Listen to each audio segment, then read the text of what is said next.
ഈശോ മിശിഹായ്ക്ക് സ്തുതിയായിരിക്കട്ടെ. ഞാൻ മാണിപ്പറമ്പിലച്ചൻ. പുതിയ നിയമവചനധ്യാനം ക്ലാസ് 63. സ്ലീഹന്മാരുടെ നടപടി 4-ാമത്തെ അധ്യായം 25 മുതൽ 31 വരെയുള്ള തിരുവചനങ്ങൾ.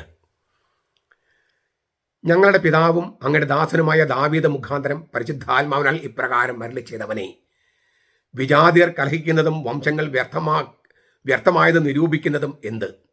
ഭൂമിയിലെ രാജാക്കന്മാർ അണിനിരക്കുകയും അധികാരികൾ കർത്താവിനെതിരായും അങ്ങയുടെ അഭിഷക്തനെതിരായും ഒന്നിച്ചു കൂടിയിരിക്കുന്നു. അങ്ങ് അഭിഷേകം ചെയ്ത യേശു എന്ന അങ്ങയുടെ പരിശുദ്ധ ദാസനെതിരായി ഹേറോദോസും പൊന്തിയോസ് പീലാത്തോസും വിജാതീയരും ഇസ്രായേൽ ജനവുമായി ഈ നഗരത്തിൽ ഒരുമിച്ച് കൂടി. സംഭവിക്കണമെന്ന് അങ്ങയുടെ കയ്യും അങ്ങയുടെ ആലോചനയും മുമ്പേ നിശ്ചയിച്ചതെല്ലാം ചെയ്തിരിക്കുന്നു. സത്യം. ഇപ്പോഴോ കർത്താവെ, അവരുടെ ഭീഷണികളെ അങ്ങ് നോക്കണമേ. സൗഖ്യമാക്കുവാൻ അങ്ങ് കൈനീട്ടുന്നതിനാലും അങ്ങയുടെ പരിശുദ്ധ ദാസനായ യേശുവിന്റെ നാമത്തിലൂടെ അടയാളങ്ങളും അത്ഭുതങ്ങളും ഉണ്ടാകുന്നതിനാലും അങ്ങയുടെ വചനം പൂർണ്ണ ധൈര്യത്തോടെ പ്രസ്താവിക്കാൻ അങ്ങയുടെ ദാസന്മാർക്ക് കൃപ നൽകണമേ. ഇങ്ങനെ പ്രാർത്ഥിച്ചപ്പോൾ അവർ സമ്മേളിച്ചിരുന്ന സ്ഥലം കുലുങ്ങി. അവരെല്ലാവരും പരിശുദ്ധാത്മാവ് നിറഞ്ഞവരായി ദൈവവചനം ധൈര്യപൂർവ്വം പ്രസ്താവിച്ചു. പത്രോസിനെയും യോഹന്നാനെയും യഹൂദ മതകോടതിയിൽ, സുപ്രീം കോടതിയിൽ, പരമോന്നത കോടതിയിൽ വെച്ച് വിചാരണ ചെയ്ത് ഇനിയും മിണ്ടിപ്പോകരുന്നൊക്കെ എല്ലാം പറഞ്ഞ് തിരിച്ചയച്ചപ്പോൾ അവർ സ്വന്തം കൂട്ടാളികളുടെ അടുക്കൽ വന്നു. അതേക്കുറിച്ചാണ് നമ്മൾ കഴിഞ്ഞ ക്ലാസ്സിൽ കണ്ടത്. ആ സ്വന്തം കൂട്ടാളികൾ എന്ന വാക്കിൻ്റെ അർത്ഥമൊക്കെ നമ്മൾ കണ്ടു കഴിഞ്ഞു. ആ കൂട്ടാളികൾ എല്ലാവരും കൂടി ചേർന്ന് പത്രോസിന്റെ നേതൃത്വത്തിൽ പ്രാർത്ഥിച്ച പ്രാർത്ഥന, ആ പ്രാർത്ഥനയാണ് നമ്മളിപ്പോൾ കേട്ടത്. മറ്റുള്ളവരുടെ ഭീഷണി, സഭയുടെ പ്രതികരണം, സഭയുടെ അപേക്ഷ, ഇതൊക്കെയാണ് ഈ തിരുവചനങ്ങളിൽ നമ്മൾ കാണുന്നത്.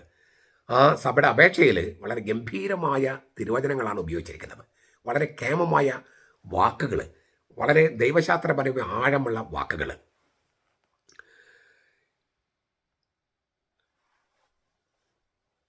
അങ്ങ് അഭിഷേകം ചെയ്ത യേശു എന്നാണ് അവർ പ്രാർത്ഥനയിൽ പറയുന്നത്. ദൈവമായ കർത്താവ് അഭിഷേകം ചെയ്ത യേശു.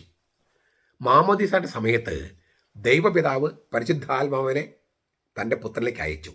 ആ പരിശുദ്ധാത്മാവിൻ്റെ ആവാസത്തെയാണ് അഭിഷേകം എന്ന് പറയുന്നത്. അഭിഷേകം എന്ന് പറയുന്നത് തൈലം പൂശുന്നത് മാത്രമല്ല, പരിശുദ്ധാത്മാവിൻ്റെ ആഗമനമാണ്. പക്ഷെ പരിശുദ്ധാത്മാവിൻ്റെ ആഗമനം അദൃശ്യമായതിനാൽ അത് ദൃശ്യമായിട്ട് രേഖപ്പെടുത്തുന്നതാണ്, അല്ലെങ്കിൽ അത് വ്യക്തമാക്കുന്നതാണ് കൈവപ്പും തൈലാഭിഷേകവും. പരിശുദ്ധാത്മാവിനെ കാണാൻ പറ്റില്ല, ദൈവമാണ്. ദൈവമായ പരിശുദ്ധാത്മാവ് ഒരാളുടെ മേൽ ആവസിക്കുന്നു. അന്ന് കർത്താവിൻ്റെ മേൽ പരിശുദ്ധ റൂഹ വന്നു. അതായത് പ്രാവിൻ്റെ രൂപത്തിൽ, പ്രാവിൻ്റെ ശാരീരിക രൂപത്തിലാണ്, പ്രാവിൻ്റെ ശാരീരിക രൂപത്തിൽ അത് കാണാൻ പറ്റും. അത് സ്നാപയോനം കാണും ചെയ്തു. പിന്നീട് കർത്താവ് ഊതിയാണ് പരിശുദ്ധാത്മാവിനെ നൽകിയത് സ്ലീഹന്മാർക്ക്. ഊതിയിട്ട് ഇല്ലേ, ഫീൽ ചെയ്യും. നിങ്ങളൊന്ന് ഊതി വയ്ക്കാൻ ഫീൽ ചെയ്യും, കാണാൻ പറ്റും, അല്ലെങ്കിൽ ഫീൽ ചെയ്യാൻ പറ്റും. പക്ഷെ ആ ഊത്തിലൂടെ നൽകുന്നത് പരിശുദ്ധ റൂഹയാണ്. അപ്പോൾ കാണപ്പെടുന്ന ഒരു അടയാളമുണ്ട്, ഫീൽ ചെയ്യുന്ന ഒരു അടയാളമുണ്ട്, കാണപ്പെടാത്ത പരിശുദ്ധാത്മാവുണ്ട്. ഇത് തന്നെയാണ് ഇവിടെയും ഇല്ലേ. ഈ ദൈവമായ കർത്താവ് പരിശുദ്ധ റൂഹായെ അയക്കുന്നത് പ്രാവിൻ്റെ രൂപത്തിലാണ്. അപ്പോൾ കാണപ്പെടുന്ന അടയാളമുണ്ട്, കാണപ്പെടാത്ത ദൈവിക യാഥാർത്ഥ്യമുണ്ട്. ഇതിനാണ് കൂദാശ എന്ന് പറയണേ. അപ്പോൾ മാമോദീസയുടെ സമയത്ത് ദൈവപിതാവ് പുത്രൻ തമ്പുരാന്റെ മേൽ പരിശുദ്ധ റൂഹായെ പ്രാവിൻ്റെ ശാരീരിക രൂപത്തിൽ അയച്ചു, അവനെ അഭിഷേകം ചെയ്തു. ആ കാര്യത്തിലേക്കാണ് ഇവർ ഈ പ്രാർത്ഥനയിൽ വിരൽ ചൂണ്ടുന്നത്. 10-ാമത്തെ അധ്യായം 38-ാം വാക്യത്തിൽ, സ്ലീഹന്മാർ നടപടി 10:38 ഈ സൂചനയുണ്ട്. ഞാൻ പറഞ്ഞ സംഭവം നടക്കുന്നത് ലൂക്കാസിന്റെ സുവിശേഷം 3:21-22 ഞാൻ ആവർത്തിക്കുന്നു, പരിശുദ്ധാത്മാവിന്റെ ആവാസത്തെയാണ് അഭിഷേകം എന്ന് പറയുന്നത്. പക്ഷേ പരിശുദ്ധാത്മാവ് അദൃശ്യനാണ്. ആവാസം ചെയ്തുവെന്ന് ശാരീരികമായിട്ടുള്ള കാണപ്പെടുന്ന ദൃശ്യമായ അടയാളങ്ങളിലൂടെയാണ് ലോകത്തിന് മുമ്പ് വെളിപ്പെടുത്തുന്നത്. അന്ന് പ്രാവിൻ്റെ രൂപത്തിൽ, പിന്നീട് ഊതി, പിന്നീട് കൈവപ്പ്. ഇതൊക്കെ കർത്താവ് തന്നെ ചെയ്തതും സ്ലീഹന്മാരെ ഏൽപ്പിച്ചതുമാണ്. അപ്പോൾ കത്തോലിക്ക സഭ ചെയ്യുന്നത് വളരെ കറക്റ്റായ സംഗതിയാണെന്നാണ് ഞാൻ പറഞ്ഞതിൻ്റെ അർത്ഥം. രണ്ടാമതൊരു കാര്യം പറയുന്നത്, അവർ പൂർണ്ണ ധൈര്യത്തോടെ ഈ പ്രാർത്ഥനയെല്ലാം കഴിഞ്ഞപ്പോഴേ, പ്രാർത്ഥന നമ്മൾ കേട്ട് കഴിഞ്ഞതാണ്. ആ പ്രാർത്ഥനയൊക്കെ ഞാൻ ഒരു പ്രാവശ്യം പറഞ്ഞു കഴിഞ്ഞു വായിച്ചപ്പോൾ. നിങ്ങൾ 2-3 പ്രാവശ്യം ഒന്ന് കേട്ട് നോക്കിയാൽ ആ പ്രാർത്ഥനയുടെ ഗാംഭീര്യം കാണാം. ഞാൻ അതിൻ്റെ ഉള്ളിലേക്ക് പോകുന്നില്ല. ഈ പ്രാർത്ഥന കഴിഞ്ഞപ്പോൾ അവർ പൂർണ്ണ ധൈര്യത്തോടെ പൂർണ്ണ ധൈര്യത്തോടെ പ്രസംഗിക്കാനായിട്ട് തീരുമാനിക്കുകയാണ്. മതമർദ്ദനം അവസാനിപ്പിക്കണമേ എന്നല്ല അവർ പ്രാർത്ഥിച്ചത്. എതിർപ്പുകളുടെ മുന്നിൽ പതറാതെ സുവിശേഷത്തിന് സാക്ഷ്യം വഹിക്കൽ ചങ്കൂറ്റം നൽകണമേ എന്നാണ്. ആദിമസഭയുടെ പ്രാർത്ഥന നോക്കിയേ.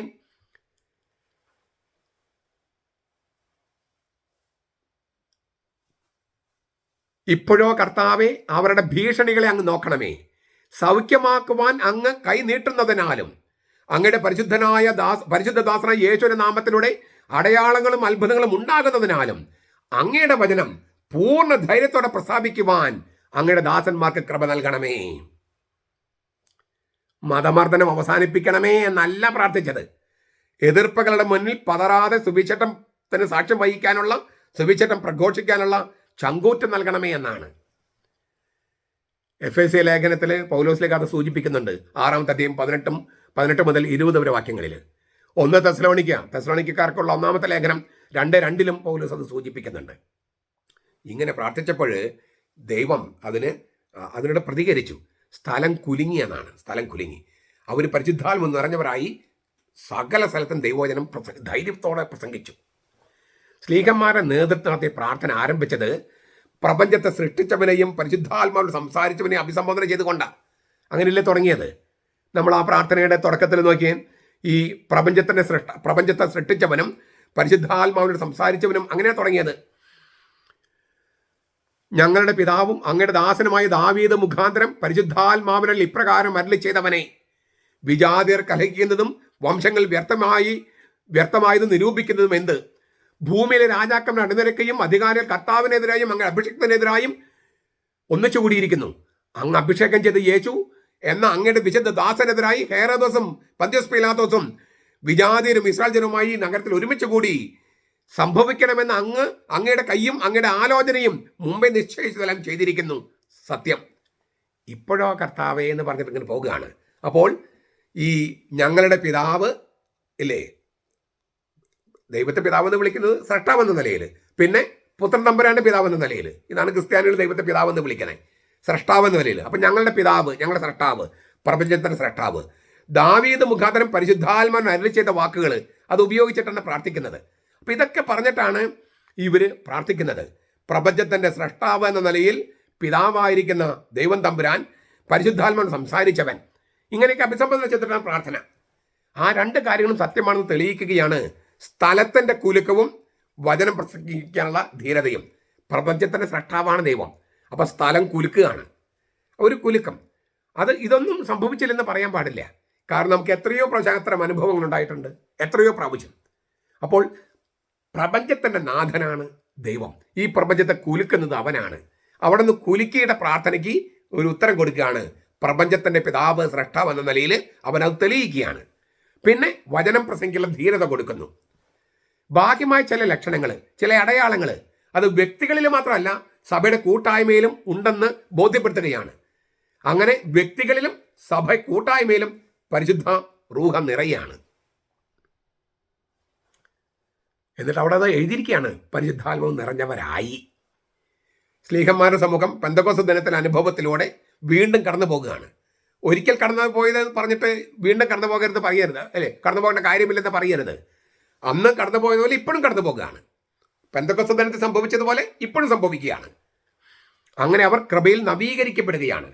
പരിശുദ്ധാത്മാവിനെ ഒരിക്കൽ സ്വീകരിച്ചാൽ പോരാ, സ്വീകരിച്ചുകൊണ്ടേയിരിക്കണം. ഇതാണ് കൂദാശകളിൽ നടക്കുന്നത്. മാമോദീസയിൽ, സ്ഥൈര്യലേപനത്തിൽ, കുർബാനയിൽ, കുംഭസാരത്തിൽ പരിശുദ്ധാത്മാവിനെ നിറഞ്ഞുകൊണ്ടിരിക്കുകയാണ്. പിന്നെ അത് കൂടാതെ നമ്മൾ പേഴ്സണൽ പ്രാർത്ഥന, സഭാത്മക കൂട്ടായ്മയിൽ ഇങ്ങനെ പരിശുദ്ധാത്മാവിൽ നിറഞ്ഞുകൊണ്ടിരിക്കുക. അത് ക്രൈസ്തവ ജീവിതത്തിൻ്റെ ഒരു അനുദിന ശീലമാണ്. പരിശുദ്ധാത്മാവിനാൽ വീണ്ടും വീണ്ടും വീണ്ടും നവീകരിക്കപ്പെടുക. ഇതാണ് കൃപയിൽ നവീകരിക്കപ്പെടുക എന്ന് പറയുന്നതിന് അർത്ഥം. പരിശുദ്ധാത്മാവിൻ്റെ സ്ഥിരമായ ശക്തിപ്പെടുത്തൽ, ധൈര്യപ്പെടുത്തൽ നമുക്കുണ്ടാകണം. അപ്പം നമുക്ക് ആരും പേടിയില്ലാതെ വചനം പ്രസംഗിക്കാൻ പറ്റും. പക്ഷേ അങ്ങേറ്റം എളിമയോടും ശാന്തമായും ഒക്കെ വേണം പറയാൻ. കാരണം സത്യം നാളെ സൂര്യൻ ഉദിക്കും എന്ന് പറയേണ്ട കാര്യമില്ലല്ലോ. അത്രയും മുദ്രാവാക്യങ്ങൾക്ക് ശക്തി കൂടുമ്പോൾ അതിന് പുറകിലുള്ള സത്യത്തിന് ബലക്ഷയമുണ്ടെന്നാണ് പറയുക.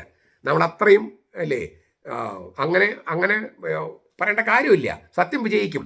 പക്ഷേ ധൈര്യപൂർവ്വം, ചങ്കൂറ്റത്തോടെ, എന്നാൽ എളിമയോടെ നമ്മൾ സുവിശേഷം പ്രസംഗിക്കണം എല്ലാവരോടും.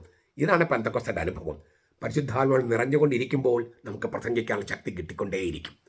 നമ്മുടെ കർത്താവ് ഈശോ മിശിഹായുടെ കൃപയും പിതാവായ ദൈവത്തിൻ്റെ സ്നേഹവും പരിശുദ്ധാത്മാവിൻ്റെ സഹവാസവും നാം എല്ലാവരോടും കൂടി ഉണ്ടായിരിക്കട്ടെ ഇപ്പോഴും എപ്പോഴും എന്നേക്കും ആമേൻ.